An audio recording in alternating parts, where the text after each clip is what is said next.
آنکھوں کی حفاظت ہو. لمبے سفر میں ویسے ہی ضروری ہے، لیکن لمبے سفر میں آنکھوں کی حفاظت بہت ضروری ہے. بعض بار نا شیطان ایسے دل میں بات ڈال دیتا ہے، ہم تو اللہ کے راستے میں، ہم تو سال میں چل رہے ہیں، ہم تو اتنی تہجد پڑھتے ہیں، ہم تو اتنی نمازیں پڑھتے ہیں، ہمیں کیا ہے، آنکھ ہمیں دیکھنے سے کیا ہوگا، ہمیں کچھ نہیں ہوتا.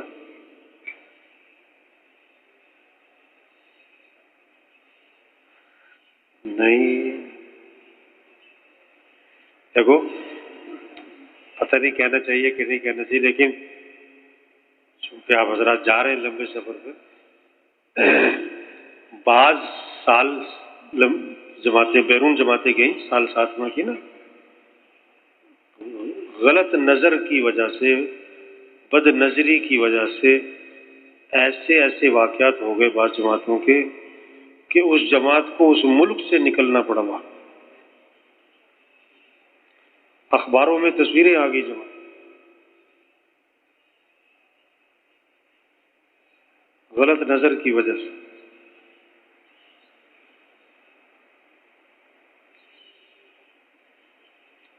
اپنے آپ پر کبھی مطمئن نہیں ہونا. دیکھو جب اللہ حکم دے رہے ہیں، قل للمؤمنین یغضوا من ابصارہم، آپ فرما دیں ان ایمان والوں سے اپنی آنکھیں کیا رکھا کریں، یغضوا من ابصارہم، ایمان والوں سے. کس سے؟ ایمان والوں سے اپنی آنکھیں.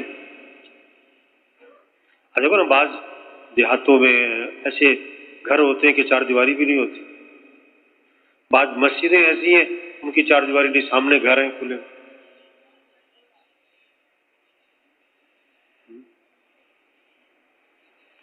تو اپنی آنکھوں کی حفاظت ہو. دیکھیں بند ٹوٹتا ہے نا، ابتدا کہاں سے ہوتی ہے؟ ایک چھوٹا سا سوراخ ہوتا ہے، چھوٹا سا، اور پھر ایسا ایسا بند. یہ جو بہت آگے نکل جاتا ہے آدمی غلط کاموں میں، اس کی ابتدا کہاں سے ہوتی ہے؟ نظر سے ہی ہوتی. تو بھائی کوشش کریں آدھ گھنٹہ روزانہ کیا کریں، شر سے اللہ بچائیں گے، نفس کے شر سے، شیاطین کے شر سے، شریروں کے شر سے، حاسدوں کے حسد سے، بیماریوں سے، پریشانیوں سے اللہ ہی بچائے. آپس کا جوڑ اللہ ہی دے گا. نظر کے غلط استعمال سے اللہ ہی بچائے. عمل کی توفیق بھی اللہ ہی دے گا، استقامت بھی اللہ ہی دے گا. پھر یہ جو بیرون جانے والی جماعتیں ہیں، ویزوں کا مسئلہ بھی کون حل کرے گا؟ ٹکٹوں کا مسئلہ اللہ.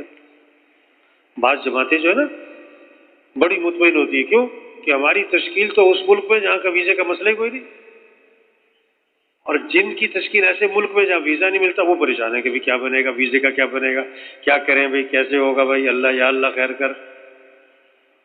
اور جن جماعتوں کی تشکیل ایسے ملک میں جہاں ویزا آسانی سے مل جاتا ہے بس بات ہی کوئی.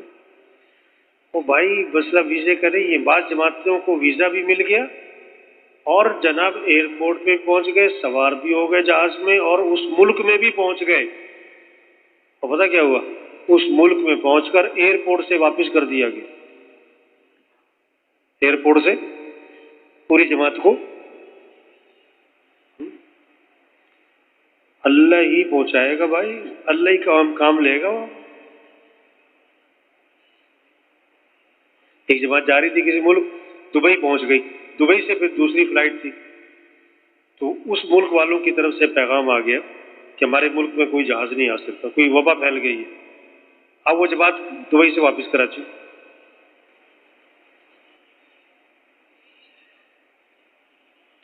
اللہ ہی اللہ ہے. ہم لوگوں کی ایسی طبیعت بنی ہوئی ہے، جب پھنس جاتے ہیں نا پھر کیا کرتے ہیں؟ اللہ اللہ اللہ اللہ اللہ. اور جب ٹھیک ٹھاک چل رہے تو ہم ایک دفعہ تشکیل میں تھے، پیدل جا رہے تھے ایک گاؤں سے دوسرے گاؤں، تو مقامی ساتھی ساتھ تھا، پہاڑی علاقہ تھا، بڑا موسم خوبصورت، پہاڑ سرسبز، بڑے ہم موسم سے، پہاڑوں سے جناب لطف اندوز ہوتے ہوئے جا رہے تھے پیدل. جب بستی میں داخل ہونے لگے نا تو مقامی ساتھی نے مذاکرہ شروع کیا نماز. صحابہ نے کتنی مشقتیں اٹھائیں، انبیاء نے کتنے مجاہدے کیے، طائف میں اللہ کے نبی کے ساتھ کیا ہوا.